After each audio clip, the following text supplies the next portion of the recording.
നീതിദേവത തലകുനിച്ച ദിവസമാണിത്. ഇടുക്കി വണ്ടിപ്പെരിയാറിൽ 6 വയസ്സുകാരിയെ പീഡിപ്പിച്ച് കൊലപ്പെടുത്തിയ കേസിലെ പ്രതിയെ കോടതി വെറുതെ വിട്ട വെറുക്കപ്പെട്ട നിമിഷം. വിധി വന്നതോടെ ഏറെ നാടകീയ രംഗങ്ങൾക്കാണ് കോടതി പരിസരം സാക്ഷ്യം വഹിച്ചത്. 14 വർഷം കാത്തിരുന്ന് കിട്ടിയ കുഞ്ഞിനെ നഷ്ടമായ അച്ഛന്റെയും അമ്മയുടെയും നെഞ്ചുപൊട്ടിയുള്ള കരച്ചിൽ ഇപ്പോഴും ചെവികളിൽ മുഴങ്ങുന്നുണ്ട്.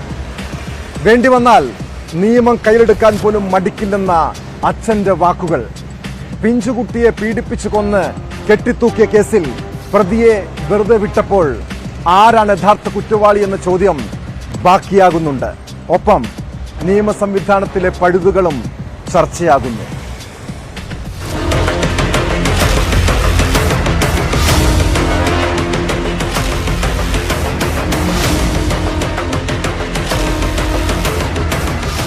ഒരുപാട് തെളിവുകൾ അവനെ നഷ്ടപ്പെടുത്തിയിട്ടുണ്ടായിരുന്നു. അതൊന്നും പോലീസിന് കണ്ടെടുക്കാൻ പറ്റിയില്ല.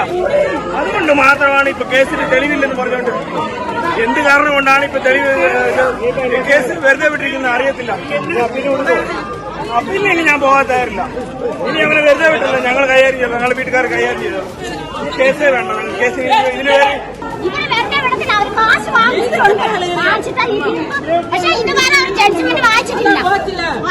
ഒരുപാട് വിഷമമുണ്ട്. ഞങ്ങൾക്ക് ഇങ്ങനെ ഒരു വിധി ഉണ്ടായതിൽ ഒരുപാട് പറഞ്ഞാൽ ഞങ്ങളുടെ കുഞ്ഞിന് നീതി കിട്ടിയില്ല.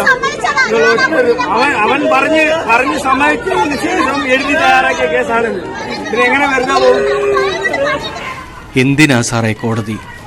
ഇങ്ങനെയാണോ കോടതി? ഇങ്ങനെയാണോ നീതി? 14 വർഷം കാത്തിരുന്ന് കിട്ടിയ കൊച്ചാണ്. അവളെ കൊന്നുകളഞ്ഞില്ലേ?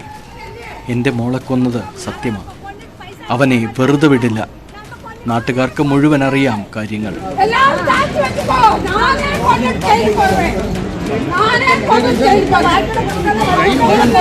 നെഞ്ചുപൊട്ടി ഒരച്ഛനും അമ്മയും അലമുറയിടുമ്പോൾ കേരളം ഒന്നടങ്കം തല കുനിച്ചു നിൽക്കുകയാണ്. 6 വയസ്സുകാരിയെ കൊന്നത് അർജുൻ അല്ലെങ്കിൽ പിന്നെ ആര്?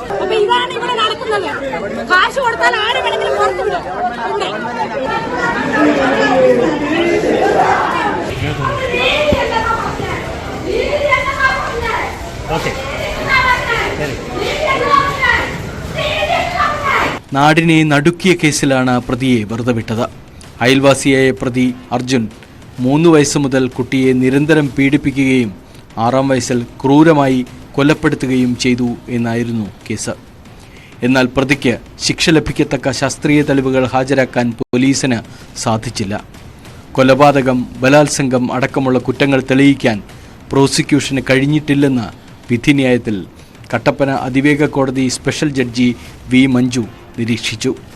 കുറ്റപത്രം സമർപ്പിച്ച് 2 വർഷത്തിന് ശേഷമാണ് വിചാരണ പൂർത്തിയാക്കി കേസിൽ വിധി പറഞ്ഞത്. കൊലപാതകം, ബലാത്സംഗം തുടങ്ങിയ കുറ്റങ്ങൾക്ക് പുറമെ പോക്സോ നിയമത്തിലെ വിവിധ വകുപ്പുകളും പ്രതിക്കെതിരെ ചുമത്തിയിരുന്നു.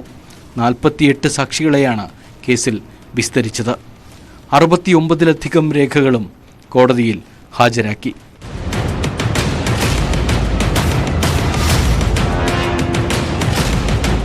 വിധി പ്രസ്താവിച്ചതോടെ വൈകാരിക രംഗങ്ങളാണ് കോടതിയിൽ അരങ്ങേറിയത്.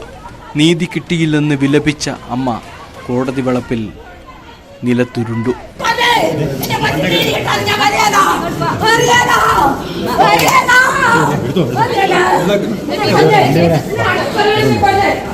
പോലീസുകാർ ഏറെ പണിപ്പെട്ടാണ് ഇവരെ കോടതി പരിസരത്ത് നിന്ന് നീക്കിയത്.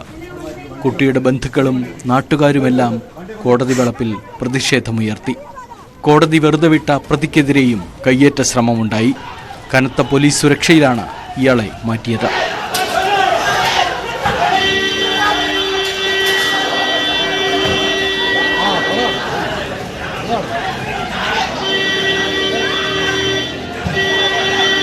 വണ്ടിപ്പെരിയാർ CI ആയിരുന്ന TD സുനിൽകുമാറിന്റെ നേതൃത്വത്തിലുള്ള സംഘമാണ് കേസ് അന്വേഷിച്ചത്. പ്രതിയെ വെറുതെ വിട്ടത് പോലീസിനും പ്രോസിക്യൂഷനും കനത്ത തിരിച്ചടിയാണ്.